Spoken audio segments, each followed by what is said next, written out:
Hola, Guillermo, Agustina Gerris, te saluda, vamos a hacerlo así a la vieja escuela, teléfono en micrófono. ¿Cómo estás?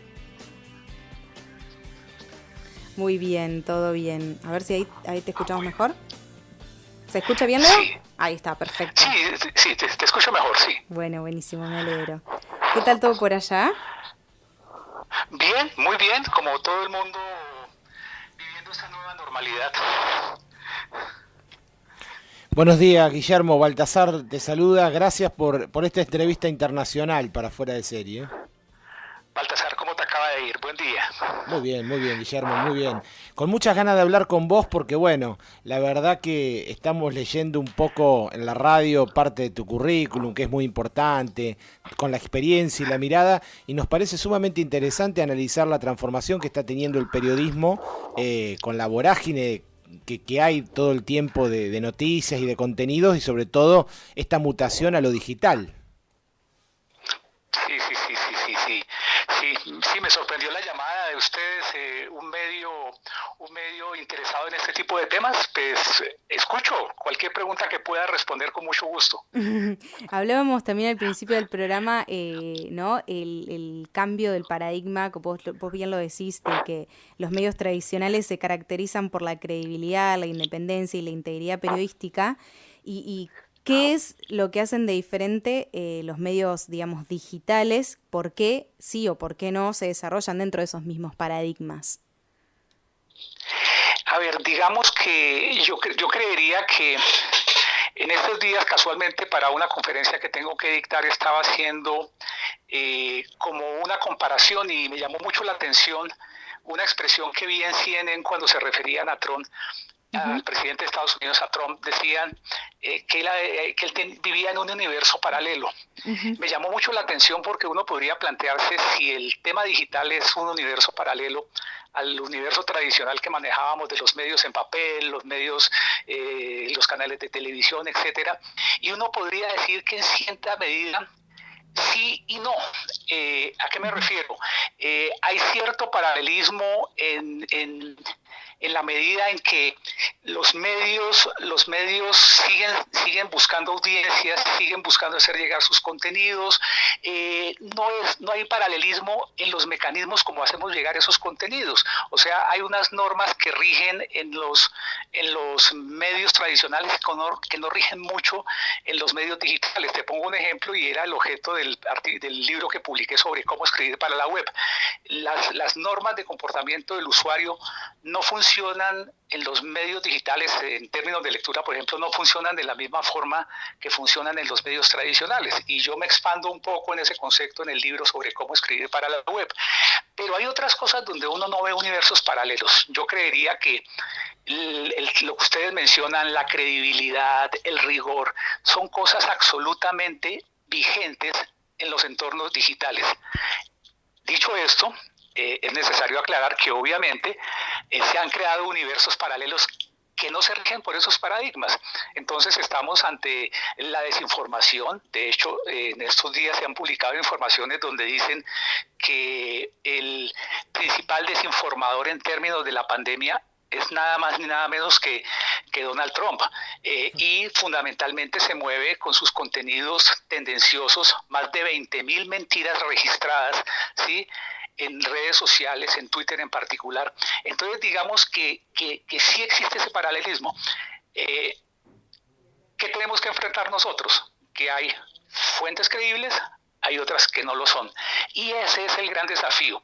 No sé si también en estos días yo me daba con escepticismo un poco la tarea que han adoptado los medios de tratar de detectar todo el tiempo las mentiras y denunciarlas, un poco desviando su función principal, que es desarrollar contenidos Ujú. creíbles, tratar de alcanzar a sus audiencias, pero dedicarse a auditar los contenidos que son masivos de mentiras, desinformación, etcétera, los ha desviado un poquitico de su objetivo principal.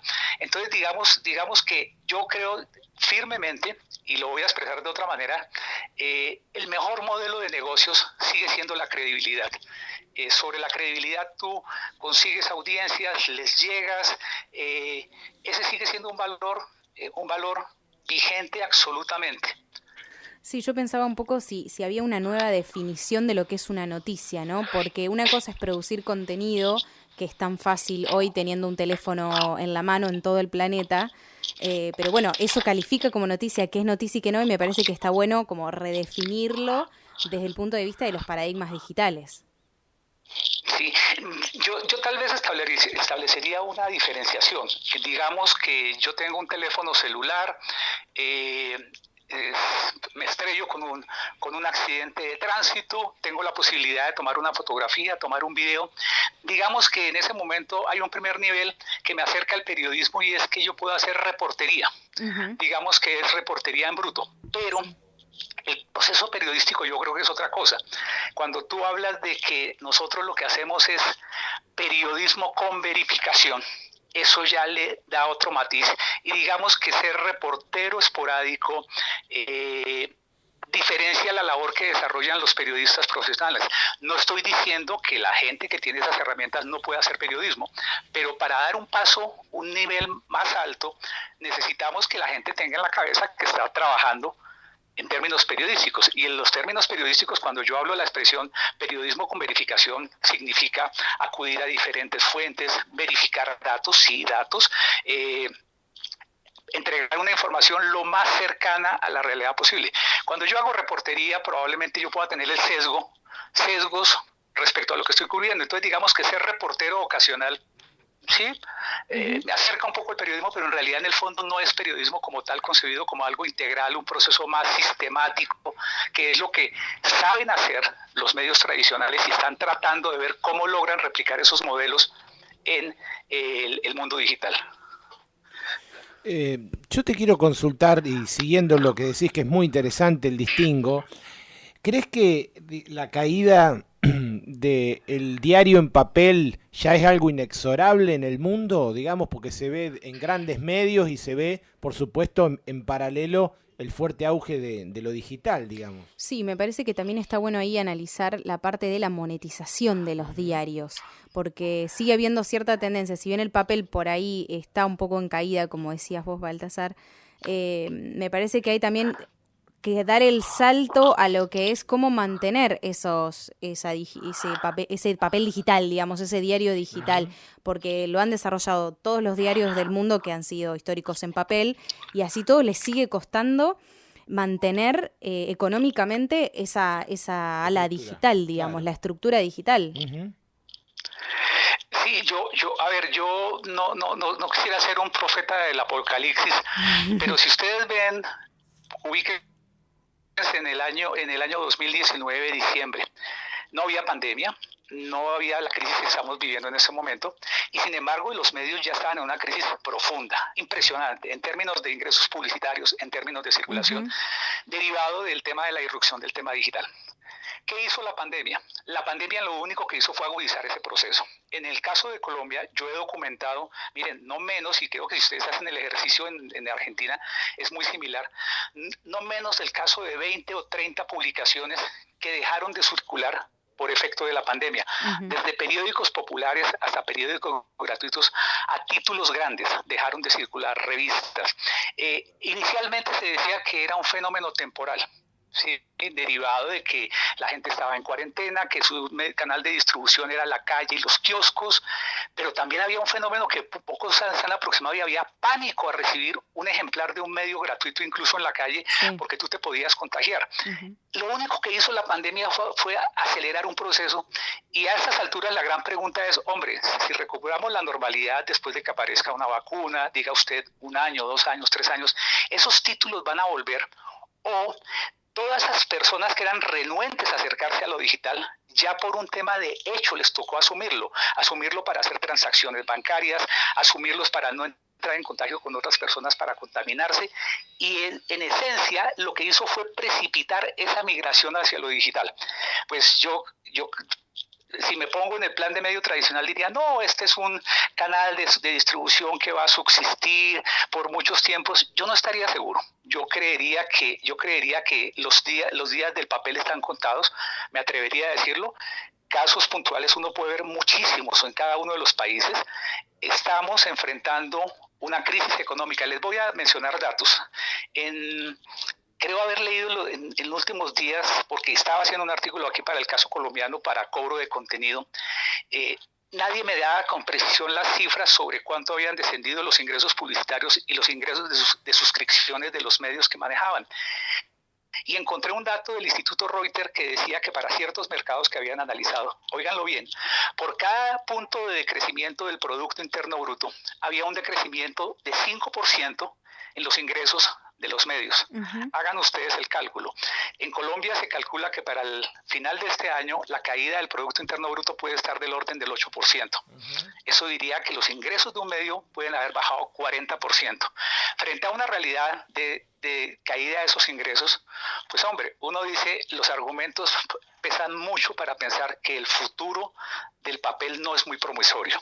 Digamos que no quiero ponerme, insisto, en el papel de profeta del apocalipsis, pero en el fondo sería un hecho más que un apocalipsis, porque uno no podría pensar, y también cito a estos, no recuerdo el autor gringo que decía, nosotros no debemos estar preocupados por salvar los periódicos.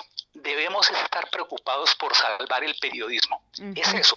O sea, totalmente. Cito al presidente, al CEO de New York Times, que decía en el 95, tal vez decía, mire, ahorita me piden el periódico en CD-ROM, la gente se está conectando por línea telefónica en ese momento, por internet, pero si mañana sale la tecnología y puedo llevar mis contenidos, mi periodismo a la corteza cerebral, ahí lo voy a entregar. Entonces veamos que las discusiones son muy diferentes. Salvar periódicos es una cosa, salvar el periodismo son otras, y creo que debemos focalizarnos es en salvar el periodismo. Sí, salvarlo, y bueno, lo que pasa es que muchas veces tiene algo como de altruista el periodismo, y nos olvidamos de que no deja de ser una empresa, un periódico, ¿no? Y esto un poco volviendo a lo de la monetización, de cómo hacer para cambiar la mentalidad, no tanto de los anunciantes, sino de la misma gente de que se suscriba, porque con el tema de que está todo a nuestro alcance y la información va y viene de una forma súper fluida en todos lados, es como que nos creemos que no debemos pagar por la información, que la información no cuesta, que está ahí disponible, y la verdadera información, la información de calidad, no es tan para todo el mundo como no lo es un diario. El diario lo tenemos que comprar, el diario papel. ¿Por qué no nos pasa eso mentalmente, digo, con lo que es digital? Sí, tienes la razón. Hay una cultura del no pago. Eso es un hecho, y la hay en Argentina, la hay en Colombia. En ese momento la discusión en Colombia, probablemente en los próximos días y las próximas semanas, se va a centrar sobre el cobro de contenido. ¿Sí? El cobro de contenido como una manera de financiar las operaciones periodísticas. Y ese es un gran desafío.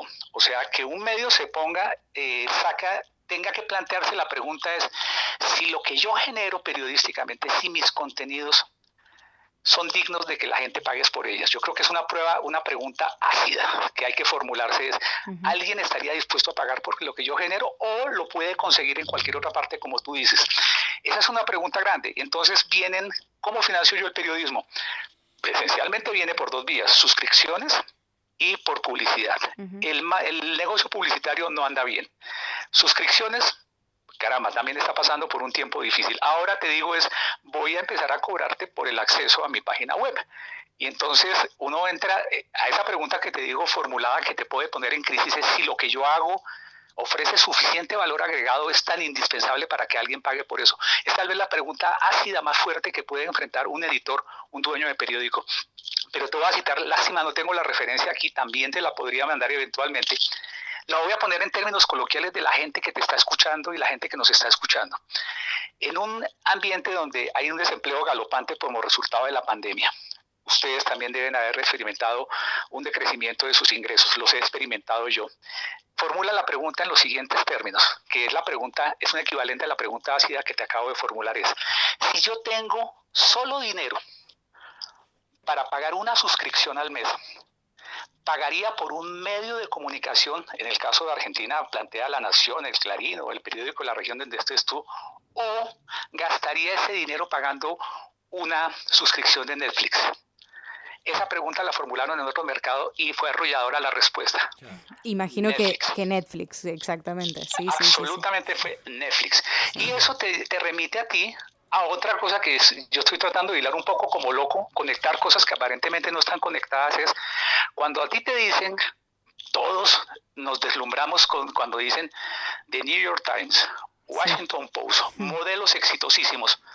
Caramba, en el fondo, y lo han dicho, insisto, esto no quiero atribuirme cosas que yo no he dicho, decían, hombre, es que The New York Times ha usado muchas estrategias tipo Netflix, muchas estrategias tipo HBO.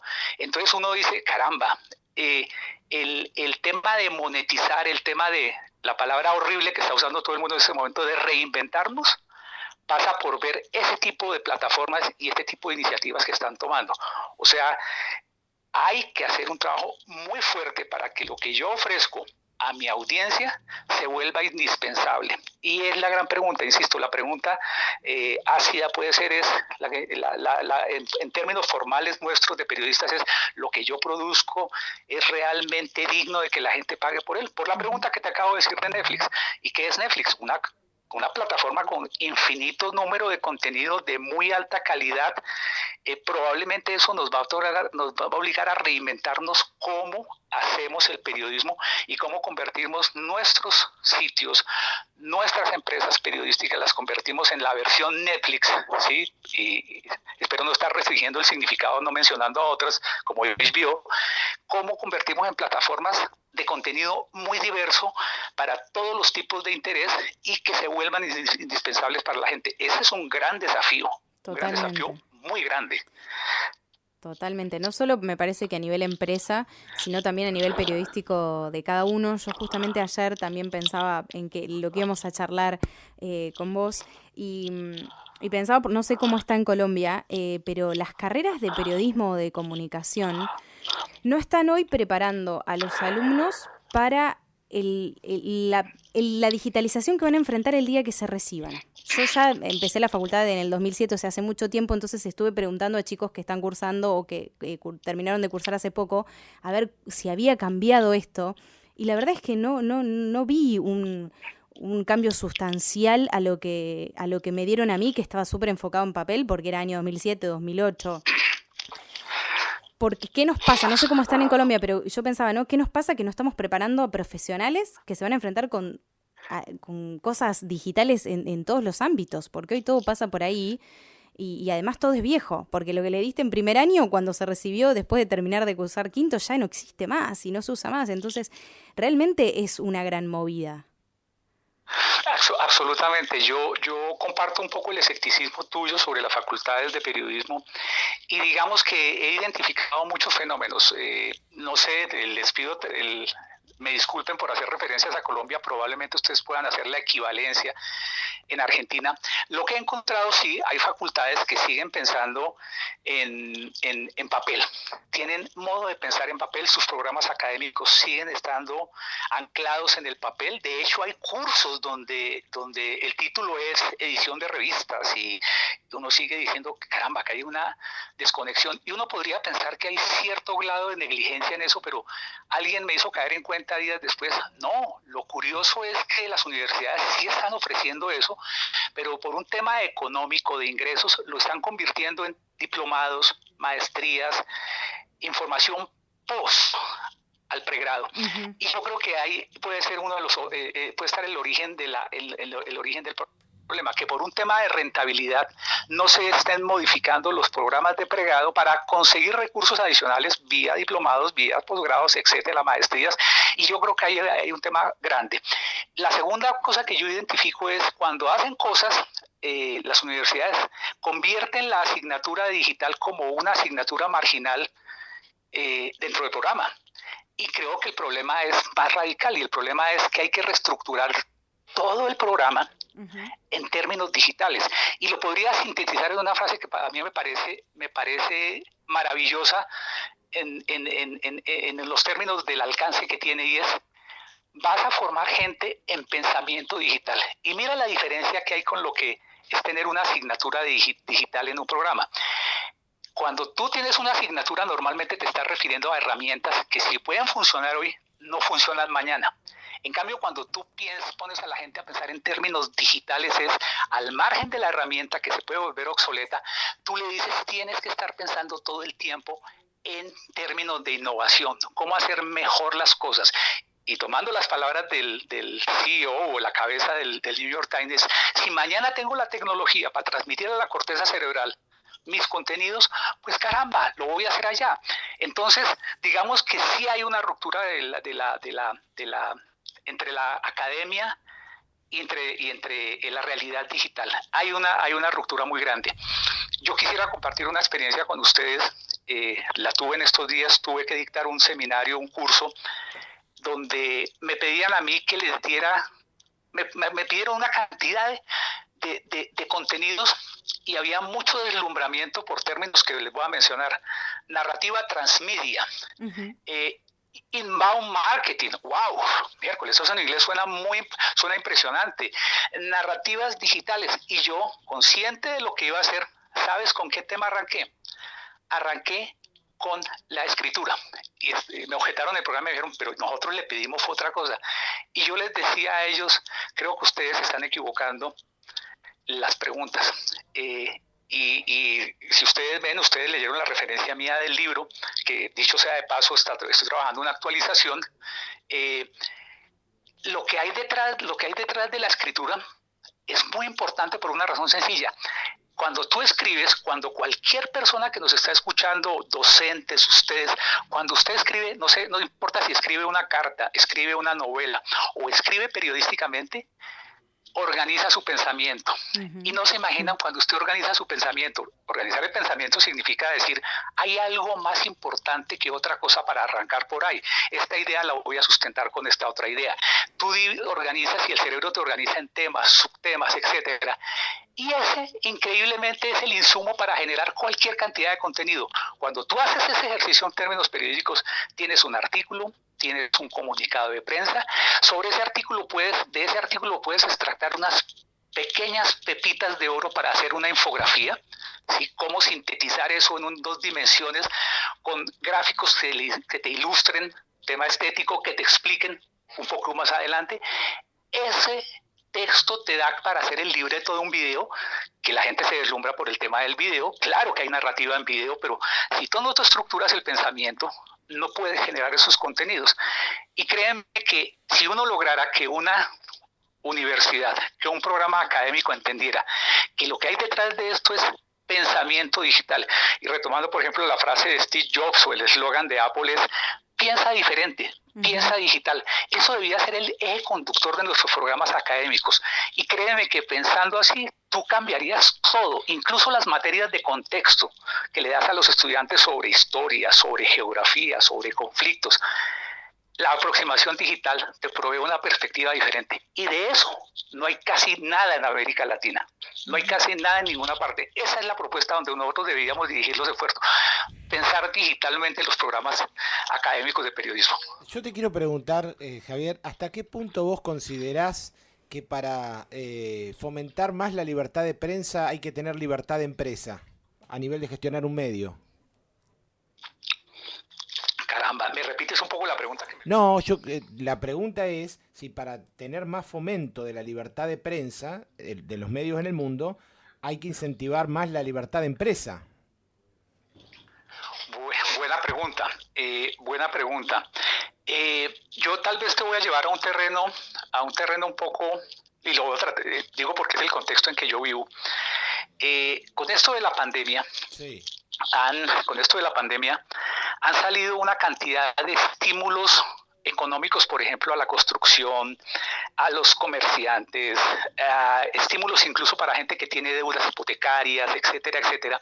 Y en un momento dado uno caía en cuenta que los medios de comunicación, por tema de la pandemia, estaban en crisis y uno decía, oiga, ¿no tiene algún sentido que el Estado de alguna manera saque algún plan de estímulos tributarios, préstamos, recursos para los medios, ya sean tradicionales, emergentes, disruptivos, como los quieras describir, porque también son un pilar, digamos, económico, pero adicionalmente, y vamos a acudir a los lugares comunes. Todo el mundo dice que el periodismo es fundamental para la democracia, entendida como ustedes la quieran entender la democracia, ¿sí?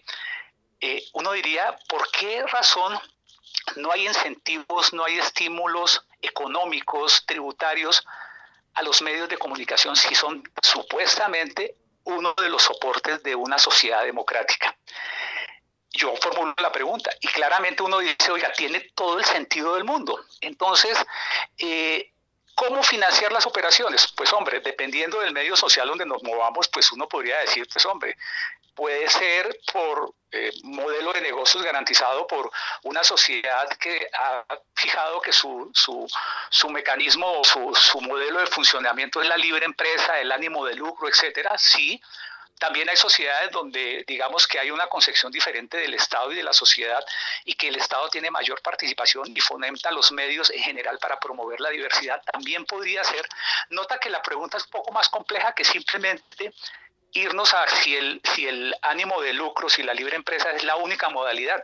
Probablemente, pues yo en particular yo defiendo ese modelo, pero creo que habría que matizarlo, o sea, hacer algo no que estuviera regido por el capitalismo salvaje, pero definitivamente sí tenemos que encontrar fórmulas de financiar no solo los medios tradicionales, sino cualquier cantidad de medios para favorecer la diversidad de voces en la sociedad.